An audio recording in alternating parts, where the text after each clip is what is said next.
bro. I love you, Biggie, but damn. Man, they hated on Jesus too, man. All right, let's get started.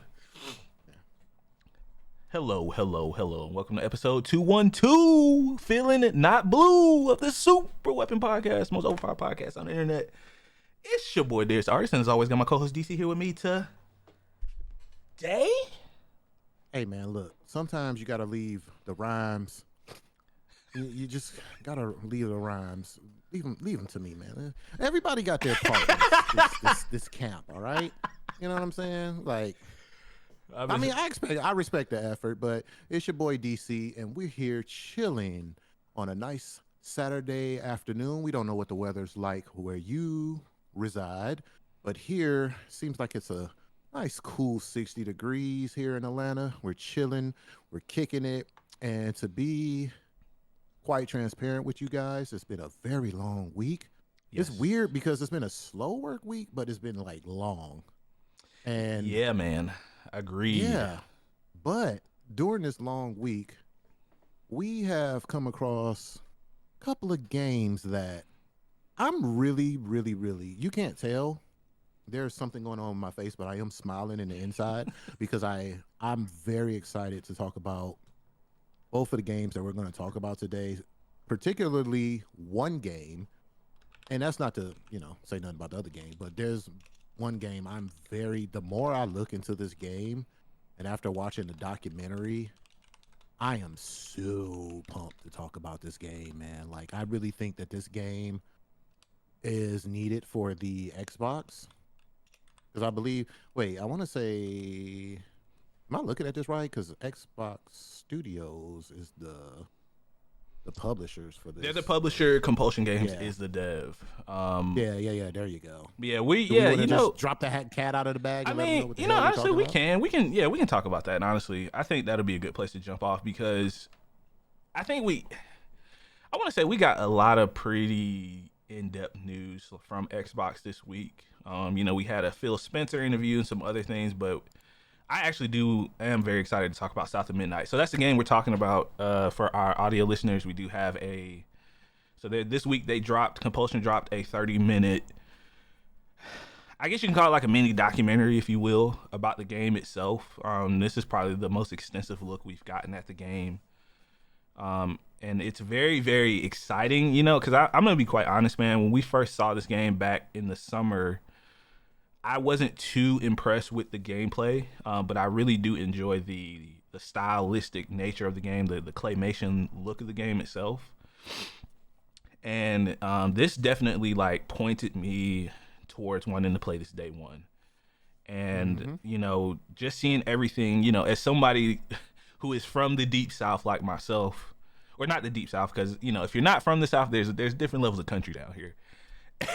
And to see that they're kind of focusing on major parts and folklore of the South, from different parts of the U.S. Because for those of you who don't know, Compulsion is a Toronto-based studio, but from the documentary, from what they were saying, they really kind of took care to go to these environments, go to these places, speak to the locals there, really figure out what it was that they were trying to do with the game itself.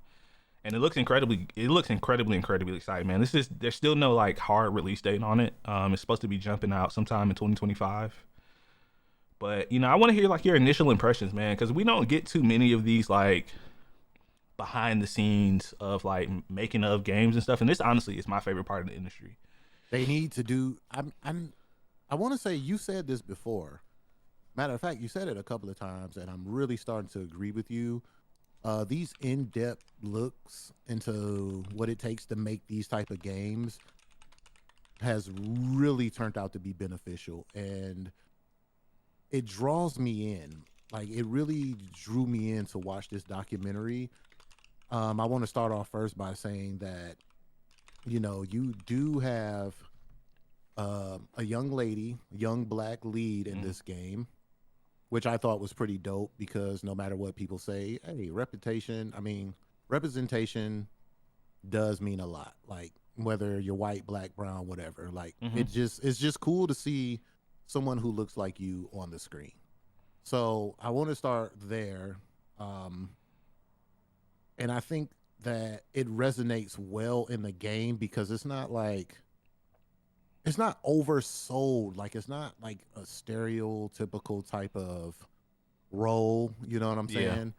It's just like it seems natural, and that's what really really attracted me to this game. Like I think the character is what really drew me in. Besides, she got the Loba braids, but Loba's my favorite character. But Yeah. Yeah. anyway, but yeah, so like the character drew me in, even though, hey, I'm not a woman, but I was just like, yo, this character looks pretty damn cool. And then on top of that, I was wondering, like, okay, so what is her powers? Like, she have these weaver type abilities, and they kind of touched on what that was a little bit, but I guess they didn't want to go too deep into it because it's like, okay, we want you to play the game and kind of find out, I guess, about that because they kind of explained it just to give you a little gist of it, but they didn't jump too far into it. Yeah. So you have this cool character. The graphics, the route they took for the graphics, I think was just perfect, just chef's kiss perfect. It looks interesting. Then I think the actual designs that they took and design cues for the creatures that you interact with, the enemies, it looks creepy. Like one of the ladies said in the documentary, she was just like, we were trying to go for this southern mythical gothic folklore kind of look. And when you put all those words together, you're like, what the hell? But then it makes perfect sense when you start to look at the game. So it has this look, it has this aesthetic to it. You have a great character. Seems like you have some cool powers. Another thing I wanted to just say real quick was I truly do believe the music is going to further enhance this game. Yeah. Like if you would watch the documentary and see what they went through to make the music for this game, I think like when you're in these boss battles and stuff, I think because I'm very particular about music because I love music so much. Like that adds an extra layer for me, especially during like boss battles when you have this really like epic music going in the background. Like I know that's weird to say, but for me, it's like it adds on to the game, and sometimes it could make it break it for me. Like because I've played Yeah. games that had really bad music, and I'm like, I wish I could mute this shit because like it's awful. But yeah, like man, needless to say, like I'm very excited for this title, man. The people and the company, the studio, they seem so passionate about getting this right.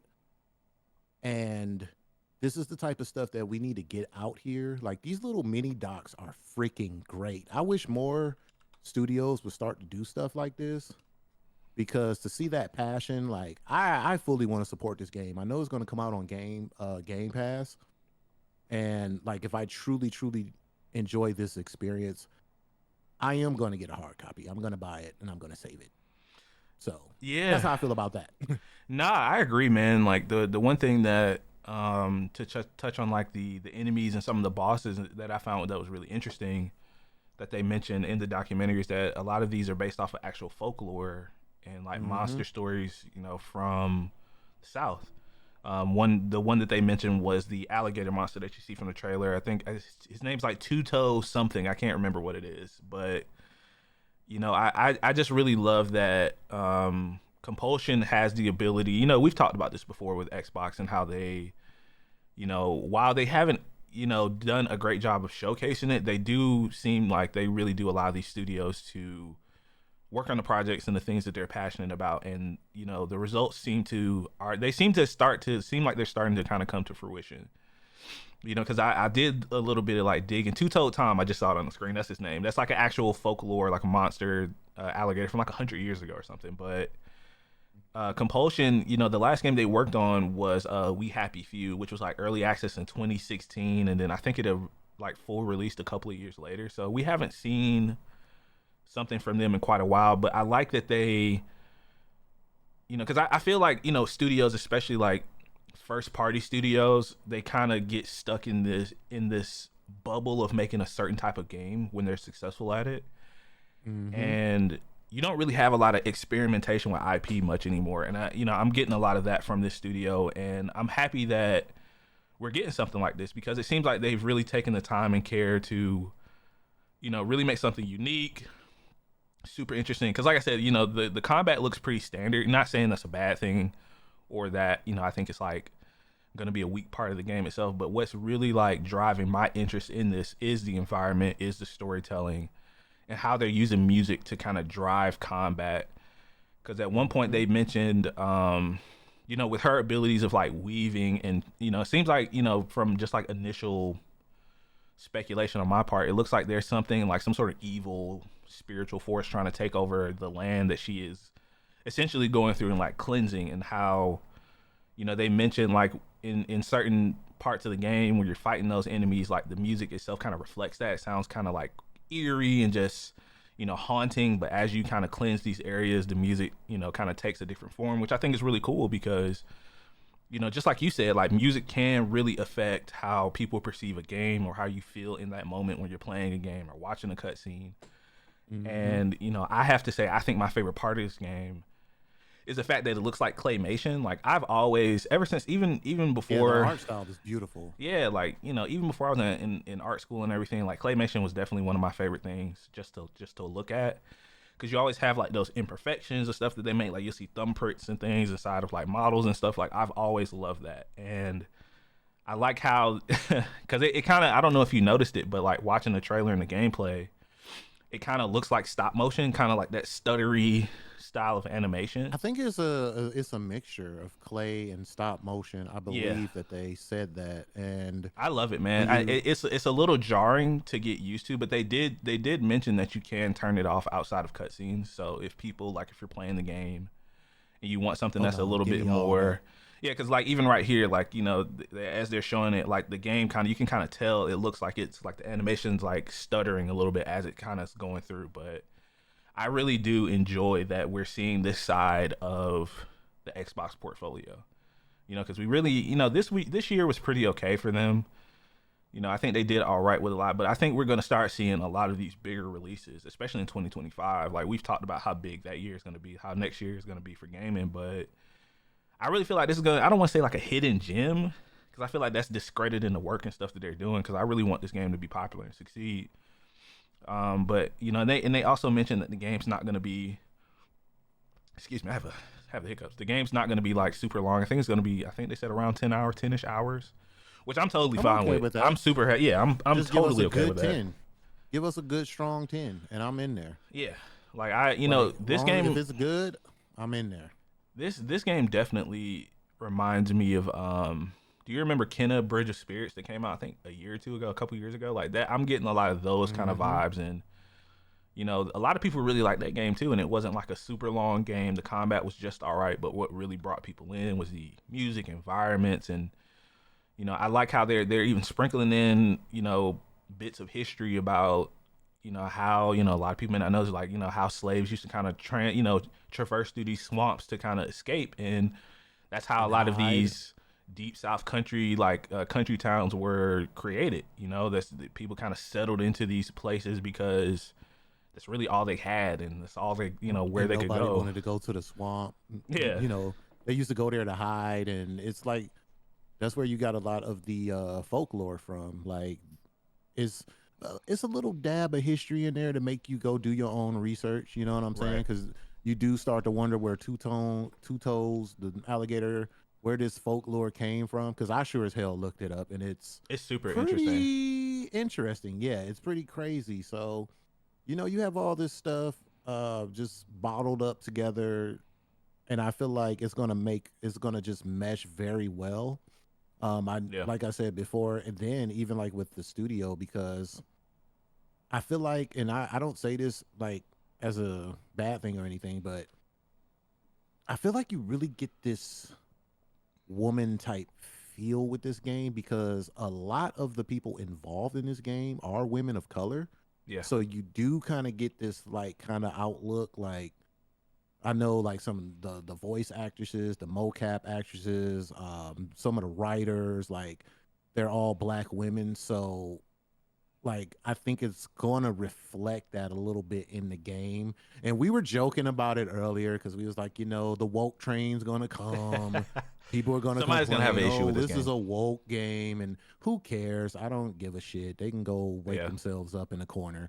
But like just seeing the passion, and then them bringing in Donna Washington. If you guys not familiar with who she is, she's just like a internationally known, multi-award winning storyteller Yeah. slash spoken word slash recording artist and author. Like she's big. She's a big name. So they brought her in to try, like, well, not to try, but to help them understand, like, you know, the environments and the way things are in the deep south, and the history um behind some of the folklore and stuff like that. So you got all this stuff coming together. You got composers coming from, I forgot the guy's name, Oliver De Vera. I'm Yeah, I saying it believe so. right. Yeah, I think that's it. One of the he's like the top dog in music composing where he's from. So they got this guy. You got a They got like a local like southern band to play the music and yeah, everything. Like he it's super got cool. Yeah. yeah, it's really dope because they got him from overseas, over, I want to say London, if I'm remembering correctly. But they brought him over here, and then they got like local, like Louisiana, these little like folk bands and stuff like that. If like you're like a music geek like me, like this stuff was like getting me hype. I was like, oh, this is cool. So you got these blended worlds, right? You got people from every walks of life like coming together to make this game. And I think it's okay for it to be a 10-hour game, because if it does well, I'm pretty sure it's going to get a sequel, and the sequel will probably be a little bit longer, but I think it's quality over like the time. And I think they put a lot of quality and love and care into this game. So I do want to see it succeed. I hope when I get it and play it, it's everything that it should be, like what I've seen from the doc. And I'm just ready. I'm feeling like this is what gaming needs. Gaming needs stuff like this Yeah, because I mean, it's a variety, we've talked about it, man. Like we haven't really gotten a lot of new IP that have succeeded or even look remotely interesting, in my opinion, this generation. It's been a lot of like safe bets, things that they know they're gonna and sell, stuff that's already established work and everything. And I'm really glad that, excuse me, like I said, Xbox is really taking letting this studio really, I don't, take a chance and making something that they're really passionate about. And I agree with you too, Weenie. Like the combat just has to feel good when I play. Like I'm not looking for something. That's not what I'm looking for when I play games like this. I'm more interested in the story it's trying to tell and the things that it's trying to convey, personally. Mm-hmm. And I really hope that, honestly, and I know this is probably gonna make a lot of Xbox fanboys mad. I don't care. I hope this game launches multi-platform day one. I think that this game needs as many eyes on it as possible, and it would do the game some good, especially if it comes in at a lower price point. If it's a shorter game, then hopefully we could get like a 50 $50 price point for people who don't play it on Game Pass. Like I really do hope that this game launches on multi-platform. I think that would be great for it, and Compulsion as well. Because like I said, they haven't made a game, like released anything in 5+ years, and if this is what it takes to keep studios and devs employed, I'm all for multi-platform. I think it's silly that we still kind of argue over console exclusivity and everything, and we're gonna talk about that a little bit with Phil too, like the interview he gave at Bloomberg. But I mean, this is kind of what Xbox has been moving forward towards anyway. Is they want you to play their games everywhere. They want you to have the ability to play their games anywhere and everywhere. And I think games like this, as long as they continue to succeed, we'll get more of these types of games instead of your God of War 4 or 5. We know the known quantities. I've said that forever on this podcast. Like your known quantities, we know these things are gonna do well, sell well, but give me something unexpected. Give me something cool. And this just looks like incredible. Like this is like something that, like I said, I wasn't a huge fan of the showing that they did, the showcase, but seeing like this kind of stuff behind the scenes, this is the stuff that I enjoy the most from games. To be fair, So, I don't think the showcase gave us enough. They Yeah. really did themselves an injustice because I don't think like if they would have showed us like what they showed us in this doc, Yeah. and this is where promotion comes in, right? Like you really have to have a good It's true. marketing team to highlight, you Yeah. know, things in the game that's going to bring people to it. Like you said, I really need this to succeed because you know what happens when games like this just kind of go under the radar and fade away. Companies be like, "Hey, remember that game that came out nobody bought? Oh, we're going to stick to what's They're winning gonna right now. they're Oh, gonna get Call the of Duty. Concord treatment is Let's what. make another shooter." That's all. People love shooters, Yeah. but I think I actually really do think that this game will make a little headway. It's going to turn some heads, man. I think um it's all see the thing is with like Xbox cuz it's going to come out on Game Pass and Yeah, they 100%. yeah. It's going to be a Game Pass like not an exclusive, but it'll be on there.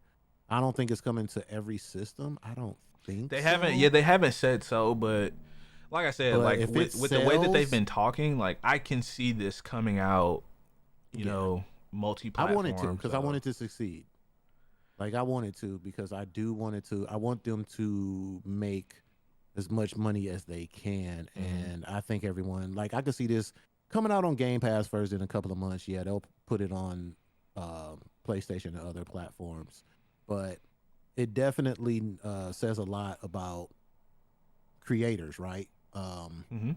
When you have these creators that's not like AAA uh, big name creators and they create something so cool. It's just like we got to kind of get behind it. Now, I'm not just saying blindly get behind it because I mean, if it comes out and it's a little rough around the edges, or if it's just let's just say if it's just bad, like if it just comes out and it's bad, I'm not saying just support it just to be supporting, but we could have a constructive conversation on Right. what happened. You know what I'm saying? But indie games and stuff of this nature, we need to keep our eyeballs on because in the end, this is going to grow the industry. And right now, the industry is kind of stagnant, if we're Needs being all the honest. help it can get. Yes, the industry is Yeah. stagnant, so we need games like this to win. Yeah, have the yeah, we us guys, like we're always gonna give like an honest and fair criticism of stuff that we play. We're not just going to I call it dog shit. We're going to give constructive criticism. nah, especially after watching something like this, I feel like you're almost being disingenuous if you Yeah, I would feel sad. That's why I need this yeah. game to win because I would feel sad if it just like didn't hit the mark Right. because the documentary, like when you see the passion, it's hard to just dump on something, even if it's constructive, right? Right. It's kind of like, damn, man, they really put they all into this, you know. So, Why? man, we'll see. I think they're gonna Yeah. do good. Yeah, I mean, going back to like their older projects, like We Happy Few was I played it in early access like years, and it's crazy that I said like thinking about how long ago that game like first released. But Mm. We Happy Few had a lot of really strong ideas in it. I think it just kind of stumbled on certain parts of the game itself, and I don't know if that's a product of them at the time being more of an indie studio and not having proper funding, because that was something that they mentioned as well in another interview with IGN, was that because of Microsoft, they didn't necessarily have to worry about paying their employees or rushing this out the door or running out of funding essentially. And I think that helps creatives a lot. Like if you I mean, you understand it, as a creative yourself, right? Like you know what it's like to Hmm. work under pressure and not being able to give your best on something, but just like, okay, this is good enough. I have to omit certain parts of the design for something just to get this out the door. And I'm glad that, Microsoft is allowing the studio to breathe essentially, and it seems like they're doing that for a lot of their studios. And if I had to say, like, speaking of like release dates, I kind of hope that this drops. Nowhere near Monster Hunter. I would say, yeah, absolutely not. First of all, but I would have to say, I hope this comes out, before summer, or even during summer would be a good time, I think. But give this game the proper time to, shine and let people have a conversation about it. I mean, hell, man, I would love to see them, sponsor some streams, get this in front of people, You know, And so that's where it always come down to that, right? It's all about marketing and advertising the games. I feel right. like Microsoft falls a little short when it comes to that. Agreed. Agreed. They don't for things that are not recognizable. They don't do such a great job. But you always get all the marketing for Halo, for Forza, for Gears. Like you always get all of that. I mean, hell, even And Game it Pass, should be the right? But opposite, right? yeah, You would like think for something that's so like ingrained in us, like a Halo or something, you would think that they would save some money and use like minimal advertising right, and kind of spread that butter because Halo's gonna like people know Halo. All you got to do is drop a date, like yo, Halo's coming out whenever, and then drop a commercial here and there. hmm But I mean, I get it. I understand why, but I would put faith in some of my lesser games. Like this game, if I was whoever sitting at the round table, I'd be like, look, I think we got something here. Let's put a little bit of advertisement.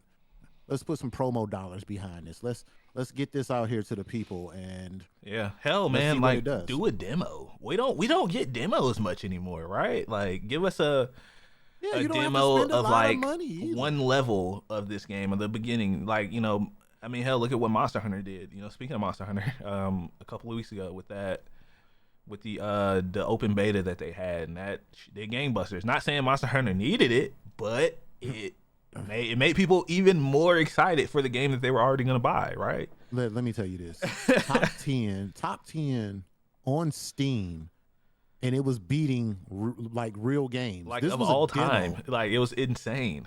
Like like that stuff matters to people, right? And I hope that this game does get the time to breathe, and like I said, 2025, we'll see when it comes out. I'm thinking because they're showing this much of the game, it's gonna hit the first half of the year. That's typically how these things go. But until they give us a release date, obviously, we're Polish it up, man. we're just waiting to see. So yeah, this is Two-Toe Tom here that she's fighting, and it just looks crazy, man. Like this game looks cool. So, excuse me, guys. I So don't we know giving why it I a just- thumbs up. Yeah, so this is the double thumbs up, 100%. So this is South of Midnight for those who are curious. We'll put the trailer in the podcast description. I just dropped it in chat, and we'll also put the link in Discord for those of you guys are curious. Already put the link in Discord. Oh, yeah, for the DC did that. Thank you, sir.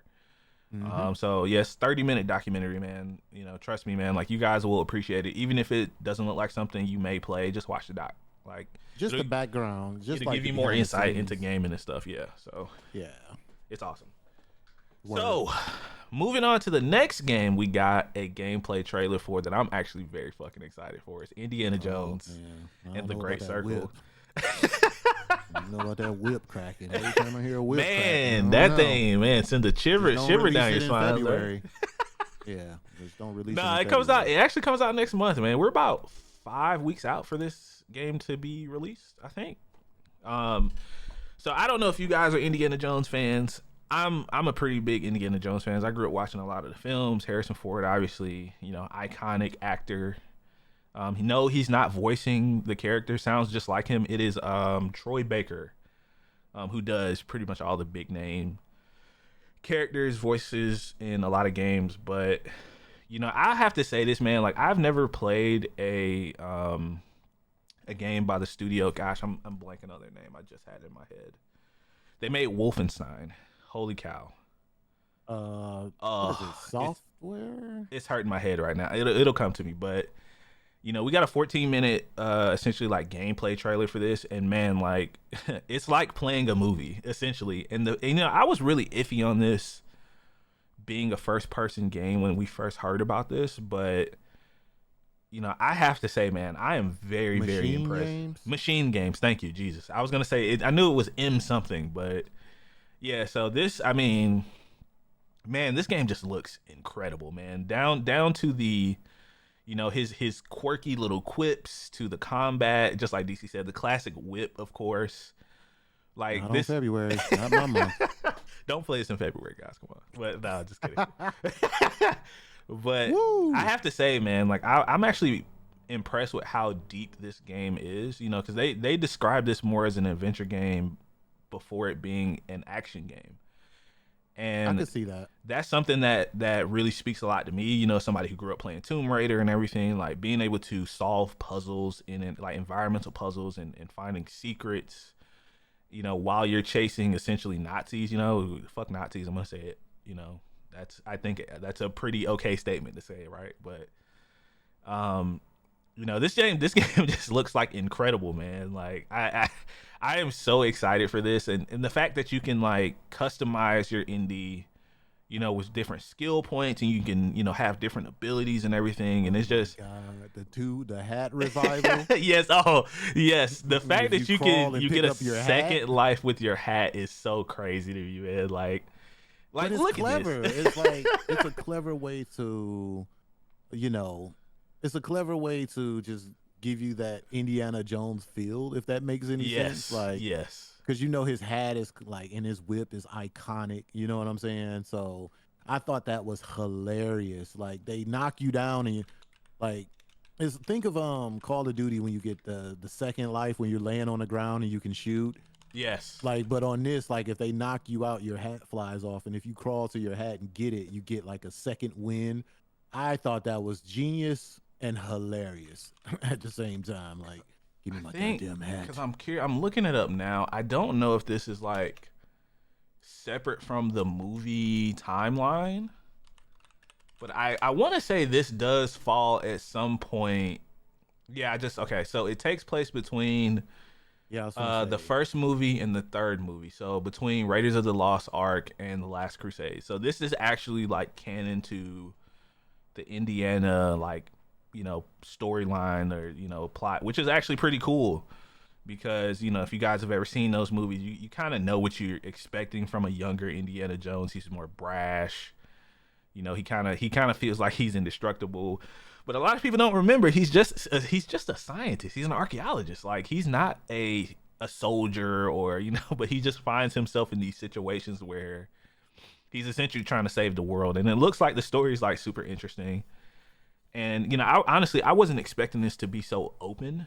That's one of the things that really surprised me about this the gameplay showcase. You have the ability to freely explore these environments that you're in. You don't just have to go from like you're not on like It's not rails very essentially. linear. Yeah, and I think that's even better because, like I said, the thing that people remember about Indiana is the exploration, the discovery. the Yeah. discovery of it all, and I think they've nailed that pretty well. And this is launching on PlayStation a couple months after the Xbox release, I believe.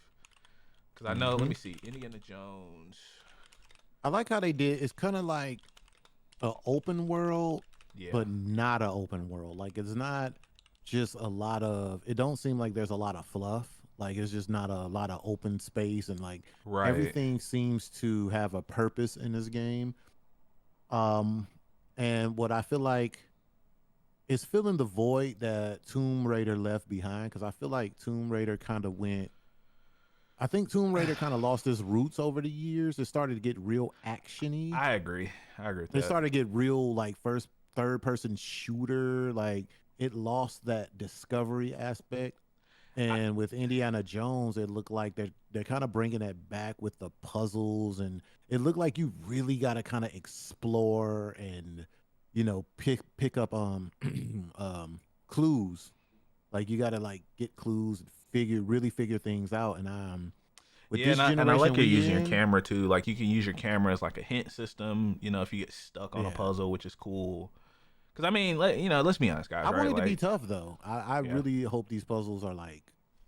I want them to be a little tough, man. I don't want it to be no little just bullshit. I mean, because you look at like Uncharted over the years, and honestly, I think that's where Tomb Raider kind of fell for me because it just like you said, like they seemed like they were going more of the Uncharted route instead of sticking to what made Tomb Raider. And yeah, there is combat in this game, but it looks like they give you the means to avoid it if you want to. I'm curious how well or how well like you can kind of sneak through and be kind of stealthy. I hope that you have the ability to maybe do like a full stealth playthrough, or I mean, obviously Indiana's gonna punch a guy. He's gonna one hit or quit or somebody. He does that right in the movies. He haymakers a guy.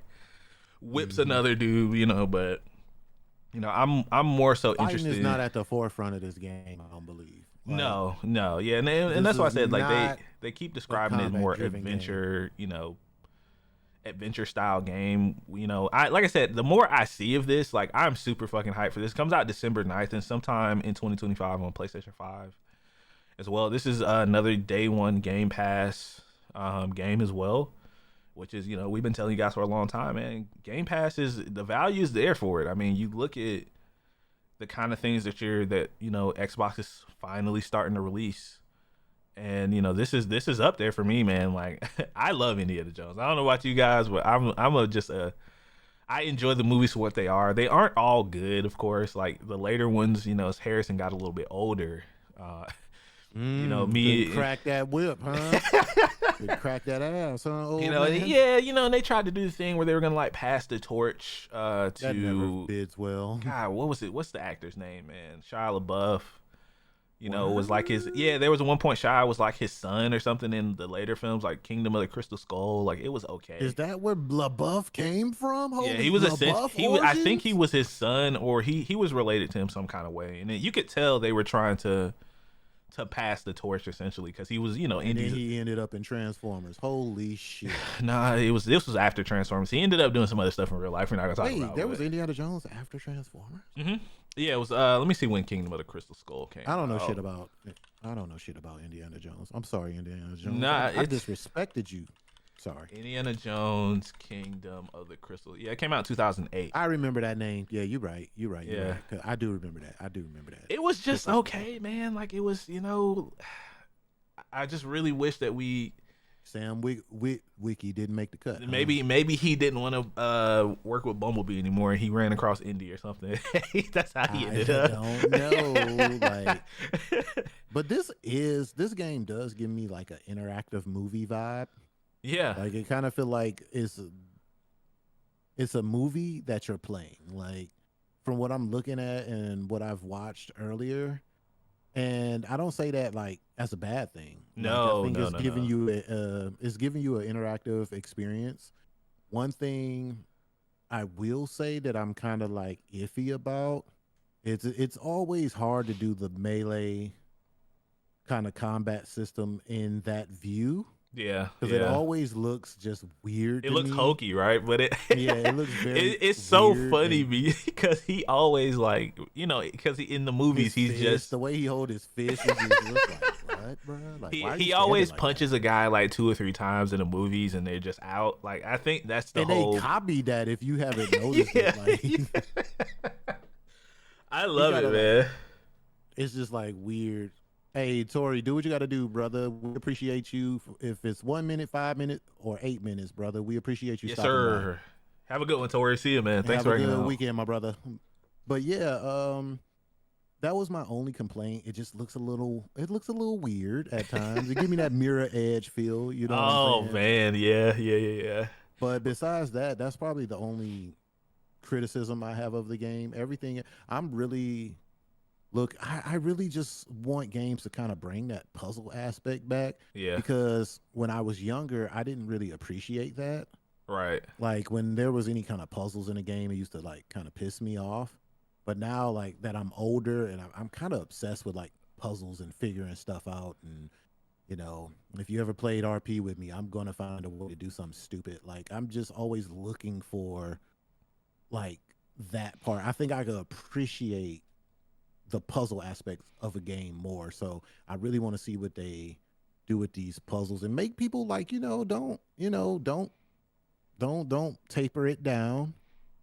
Like if you want to have difficult puzzles or because people will complain, oh, the puzzles were too hard. I didn't get it. Yeah, But I'm glad. I mean, at least they have that like hint system in here. And honestly, like, yeah, I think won't use the it. first person works really well for that particular reason that you mentioned, like with the puzzles, because you can for sure. you're seeing them kind of like close up versus like a third person game where you might have to rotate the camera to try to look over your character's shoulder or something. You kind of get you take the immersion away, in my opinion. I will give them credit, man. Like Machine Games, like this actually looks like it's gonna work out super well. Like I'm just laughing because I mean they even put stuff in the environments for you to use for him to pick up like It seems this, like he could pick up a lot of stuff too. yeah, like he hit a guy over the head with a bowling pin a couple of scenes ago, which is Shovel. crazy. It's like That shovel shit was hilarious. yeah. Like this game looks like it's just gonna like I said, if you guys are like fans of even like Uncharted, you know, because like I said, Uncharted was inspired by things like Indiana Jones and Tomb Raider. You know, this you'll see where the inspiration for this stuff comes from, and you know, like I said, he's an archaeologist before he's a soldier. Of course, he'll, you know, he got heavy hands. He got adamantium in his knuckles or something. I don't know, but Them brick hands, them Detroit brick hands. That's right, the way he be knocking people out. But you know, this is like I said, it comes out next month, man. Like I'm definitely gonna be playing this. I'm super excited for this. It's on Game Pass if you guys don't have it. Xbox consoles. It's not going to be on last gen, of course, but and if if you want to just play it on PlayStation, it'll come out sometime next year. If I had to guess, maybe 6 months to a year. You know, it's typical for a lot of exclusives. Like, you know, might see this sometime next summer. I think it'd be cool if we get like DLC. I don't know how long the game is, but it'd be cool if they add like more puzzles or maybe like a side story DLC or something. When I don't know. Like it'd be cool, but I'm super excited for it. They even have like a fight club. Like, look at this. Like, there's a fight club in the game. Come on. How can you not like this, man? Like, come on. Look at that. Oh, come on. He fighting with suspenders on, covering the nips. You know that is the sign of a real fight club right there. Oh, Weenie's so funny. He said he digs plenty of holes. Wouldn't be surprised if he threw a body in one of them. Well, you can hide bodies in this game too. Yeah. Which is why I said I hope there's like I hope that we get some kind of at least extensive stealth, you know, where you don't have to engage in combat all the time. Like I would appreciate that personally, because even like in the movies, he'll do that before he fights. He'll try to slink his way through. I think they give you that experience, because I think they really, really, really wanted to kind of make it real authentic to the movies. Yeah, and like that's what I mean by there's not a lot of focus on gun combat. You see, he only, from what they're showing us, he only gets like that revolver, one gun, the old dusty revolver from the war, Old Faithful. The war.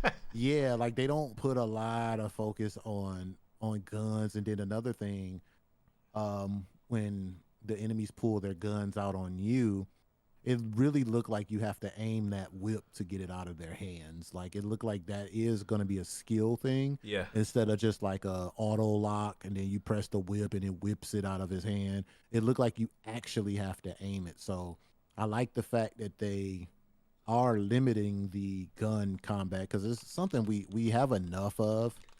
I don't mind the melee. Like I said, it looks a little weird, but it's Indiana Jones. Like his first instinct is not to go bare knuckle brawling through the city or whatever. He's more stealthily. He's using his whip. Ladies, man, he always gets the girl at the end too. So it's always funny. The girl that they showed earlier in the demo, he's definitely going to end up with her. The chick that kind of tags along with you. Yeah. You already know that's coming. It happens in every film. Like he always finds one lady that just kind of like that's just turned on by adventure. Huh? It's the whip, man. It just does it for him every time, man. I don't know. Oh wow. There's so many places you could take that, but hey, we're gonna let that one go. Leave it where it is. Leave it at where it is. And Indiana Jones and his little whip, but yeah, even down to his like the leather jacket, to the hat, like it just looks very Indiana Jones's. And once again, this is another game that I'm hoping is a big success, because it helps steamroll other ideas and other games like it. Yeah, because I know people were hoping to get like a Wolfenstein 3. I've heard good things about Wolfenstein. I've never played the games. Man, that shit is cool. Man, the way you move on that and Doom is just run, pray, and shoot fast. Like it's just fast moving. This don't look nothing like a Wolfenstein. Well, Wolfenstein games do have good graphics, and they're first person too, right? Those games are, if I'm not mistaken. Okay. But it's very fast paced. Those games are very, very, very fast paced. Like you're just running and gunning and praying the whole time. and the stories are very lackluster. So, Oh, so it's more about just the action and stuff. Okay, that's fair. hey, people won't say it, but the shit is just nostalgia. It's nostalgia 2.0. It's just like, hey, let's That's take fair. this old game, add these shiny, very 60 frame per second graphics, smooth, buttery graphics, and you just enjoy it for what it is. No one goes into Wolfenstein really like looking for a story. Yeah, because Like, isn't it like an alternate future or something where there's a Nazis story won there, or but they it took ain't the over? greatest. Yeah, Yeah, and it's just like you're trying to fight to return the hands of time or whatever because the Nazis did take over the world, and like Doom is just basically, those types of games. The stories are there, they just not the greatest. I mean, it's They're kind just of very cool to generic see though stories. because for those guys who don't, I love history, but they actually the Nazi party actually did deal in the occult and strange and a lot of things. Hitler was a buff for that kind of stuff, and you always kind of get it in this game. That's the main bad guy there. I forget the guy's name. They just showed him, but he's doing something for Hitler in the game, like whatever the Great Circle is. I guess we'll find out when we play the game, but maybe we'll do like a deep dive episode on this. I think that'd be cool. When it comes out, we could talk about it. Like I said, I'm a huge Indiana Jones fan. I know DC hasn't seen a lot of the movies, but I think that'd make for some good I conversation. don't know nothing about Indiana Jones. I ain't gonna hold You you. never I ain't seen, so never you've watched. never seen the I've guy never pull the watched dude's any chest, Indiana the Jones heart out of his movies. chest.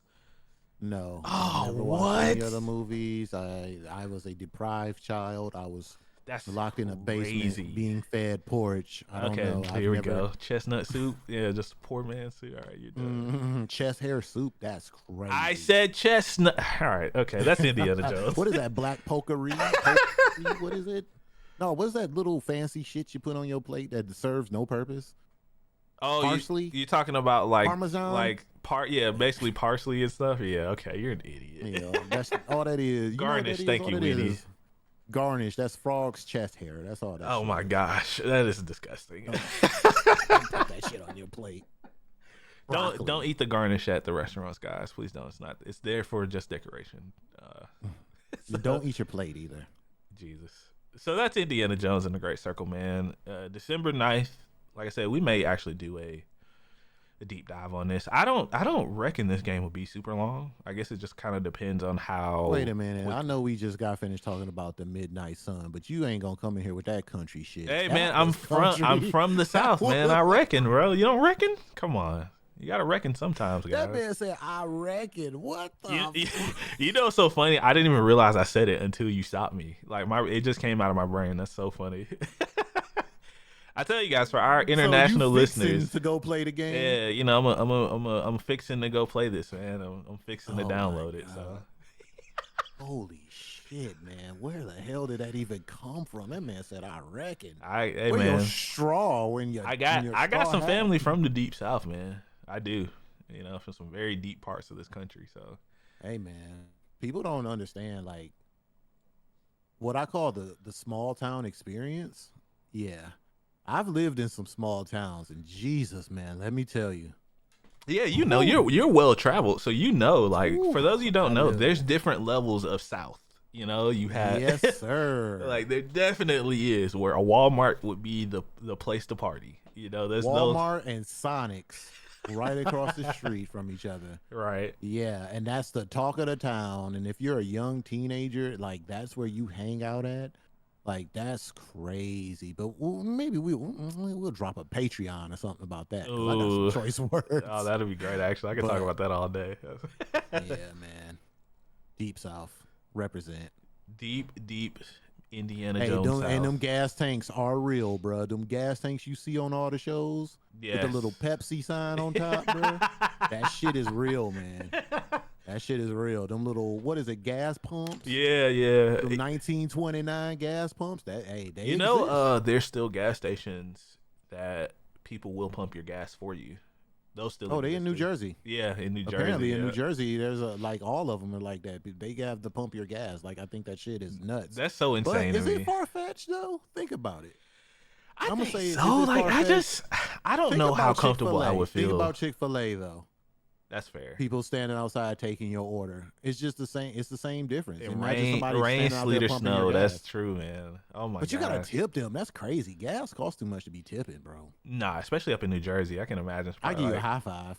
as a matter of fact, we need, you're our local up north guy. How much is gas in your local area? Just completely random off topic. I'm curious We like about to that. go off the rails. Sometimes the rails just crash. We go.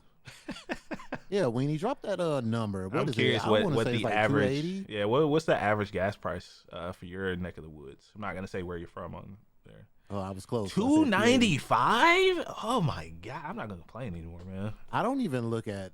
Never mind. That's gonna sound real. I just know gas going my tank. Look, That's oh all I'll say man, about that. I haven't looked the last time. No, I don't look at the price because it's depressing. Yeah. I just know my car gotta go, so I put gas. You just get what you If get. I put right? gas in the bitch, it don't leave.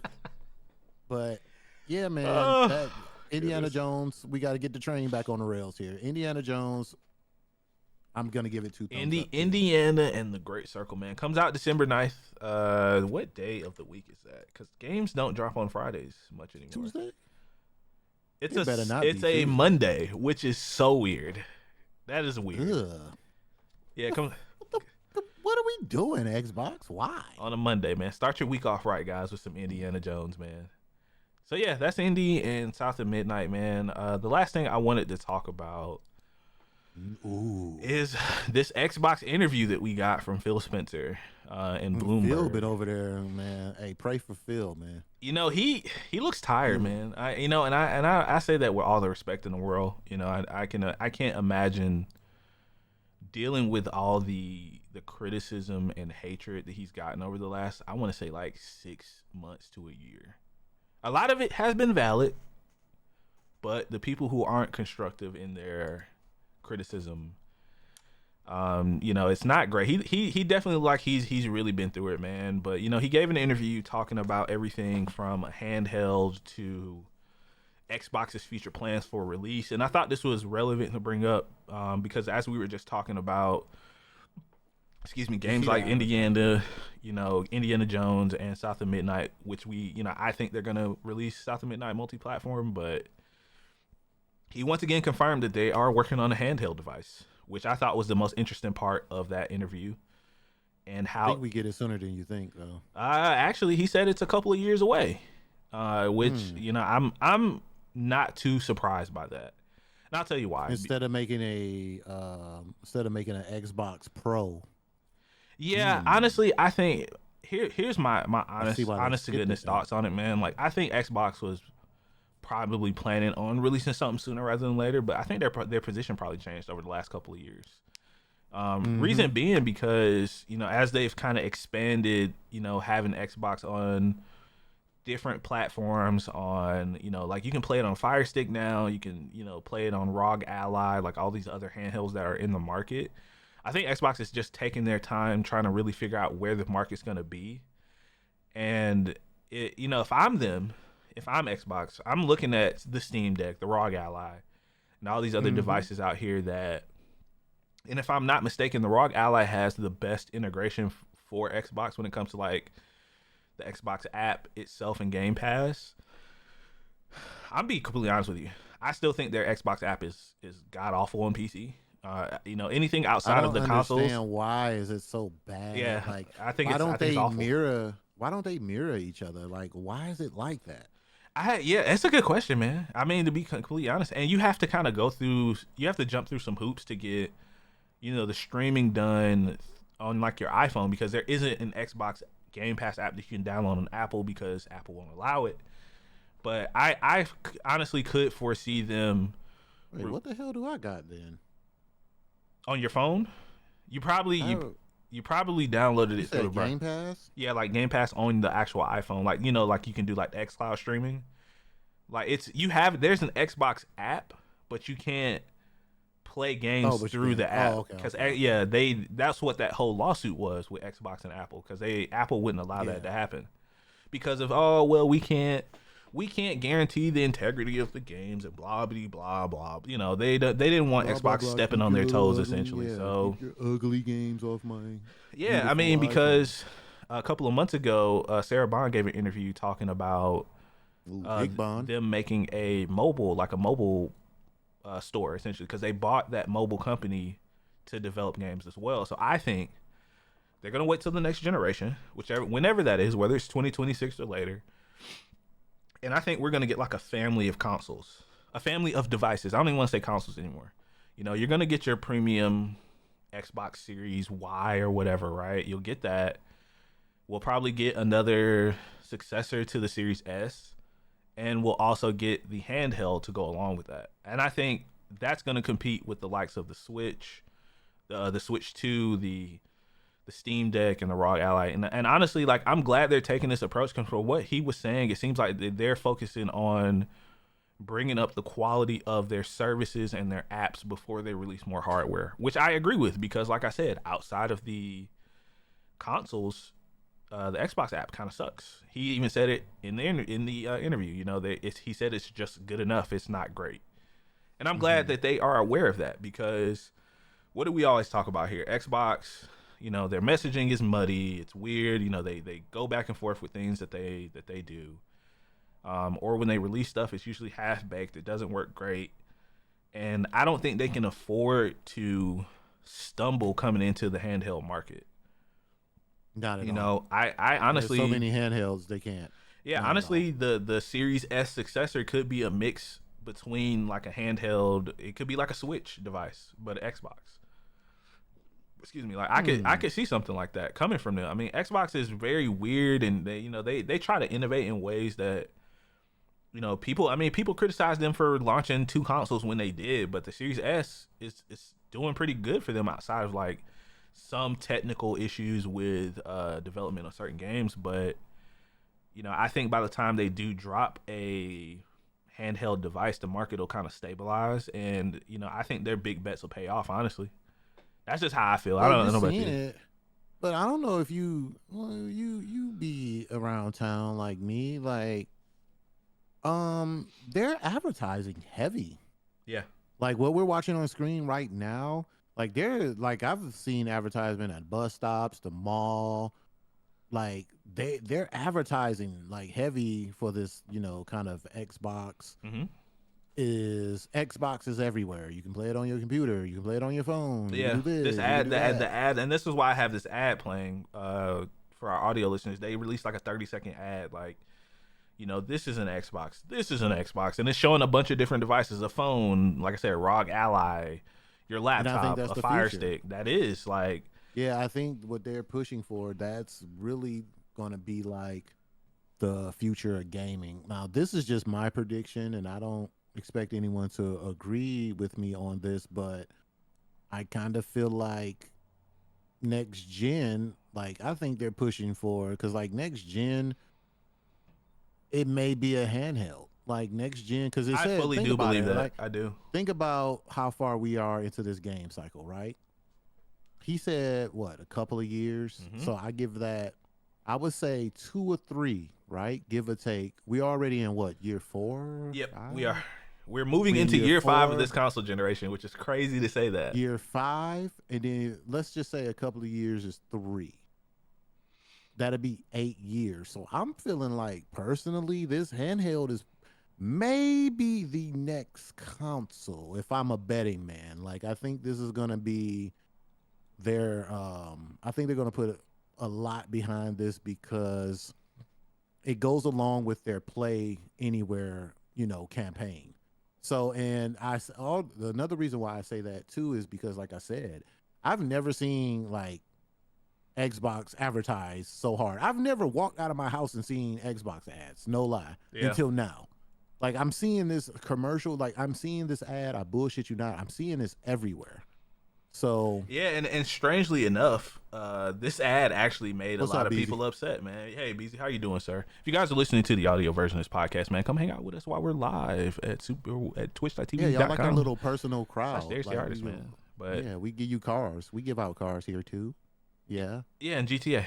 But yeah, I mean, I really do feel like Xbox they're looking so far ahead that people just don't really understand. I mean, you know, every couple of years, you know, as I've been kind of going through like my IT classes, a lot of things that come up a lot is it's called Moore's law, where if you guys don't know what that is, essentially every 18 months, about every 18 months, PC like or computer processing doubles in power.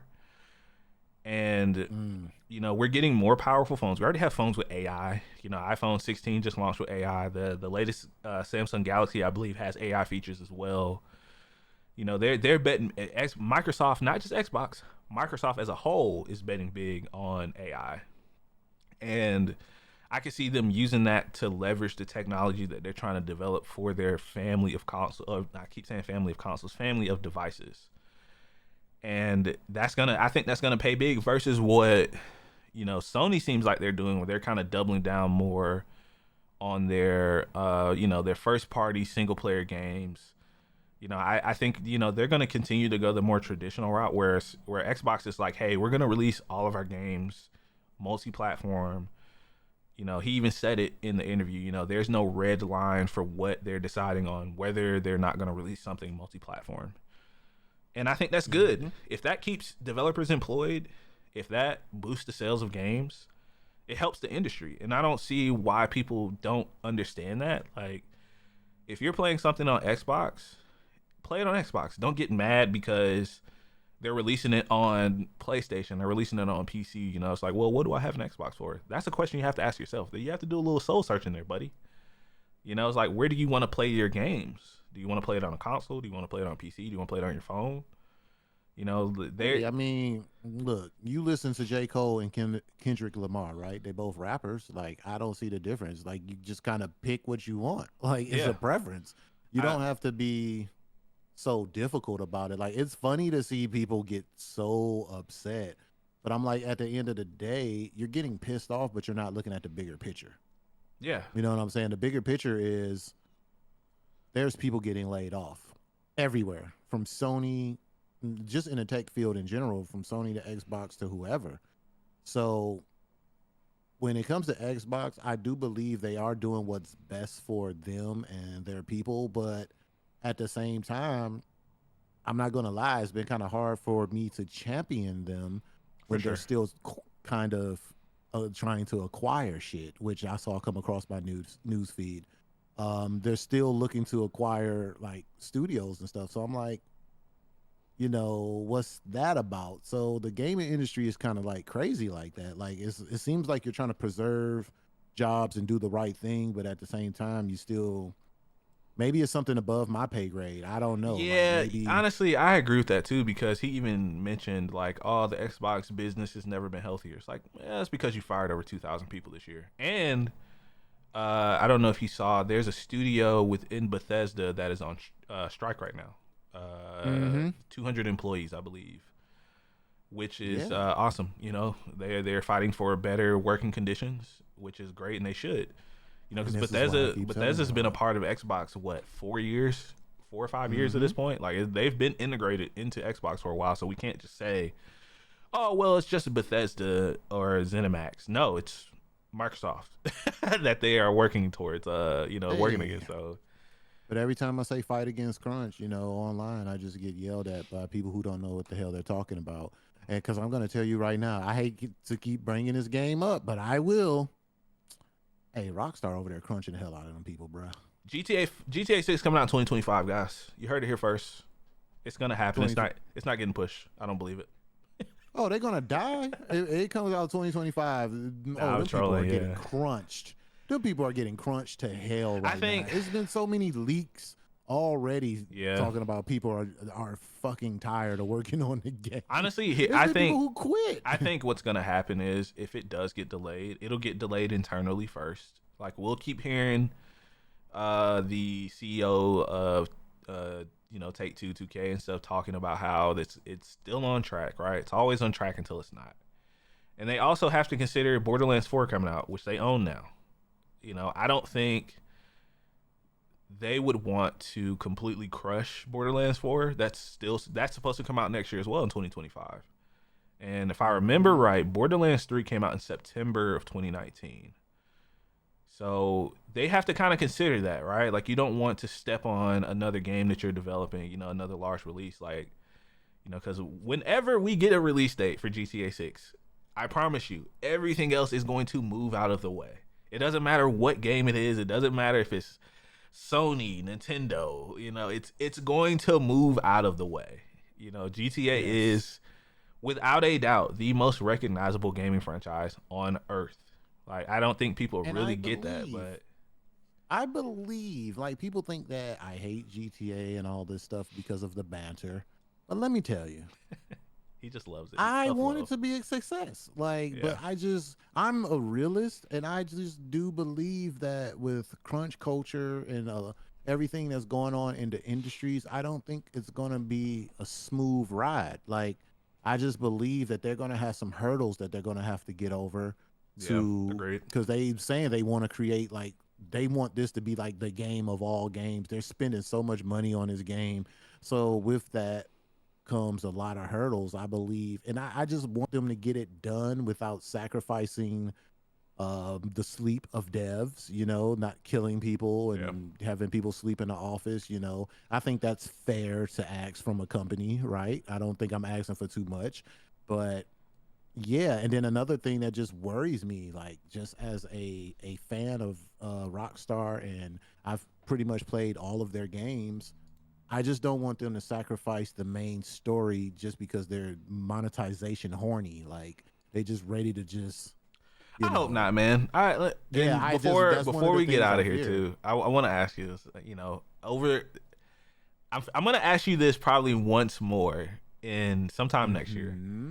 If the game does release next year, or whenever the game does drop, are you still going to buy it on console, or will you wait for the inevitable PC version, which will come out? So this is my 12 plus months later, right? Will the FOMO get to you so bad that you buy it, or will you wait? Well, first of all, I want to say this. I forgot what I was about to say, so I'll answer your question. I've thought about this for a long time, and I do not think this is going to be a day one game purchase for me. As many iterations that we didn't have come out of GTA 5, I don't think I'll be rushing to get 6. I don't care about missing out on nothing. Internet's going to spoil everything any goddamn way. Yeah, sure. Good thing I don't care about spoilers. I've been a person, I've never... Like, my mind is set up to where you could spoil the hell out of me. I'll go play the game, and I'll just act like this is the first time I ever seen it. Like, holy shit, this game is great. But I don't care about spoilers. I don't... Yeah. I want the best of the game, and, like, I just don't know, like, because I bought GTA 5, like, 5 times over, like a crackhead. Like, I'm an idiot. I bought it, like... for every system on PC, and like I think statistically most people would have had to have bought it at least twice. I know I've bought it twice at least because I have it on PC and I have it on Xbox, so I know for a fact I have it on 2 different platforms. And even if I don't end up waiting that long, it's just not a day one buy for me because, dude, if it do come out when the target area when they say it's going to come out. I just don't want it to be another one of those games where you be like, all right, hey guys, just put that shit out what you got and we'll fix it along the way. Like, I'm going to be watching Man, that's a good thing. Like, can even a game of GTA size, right, afford to stumble out the gate? Because, you know, 2013 is a much different time for gaming.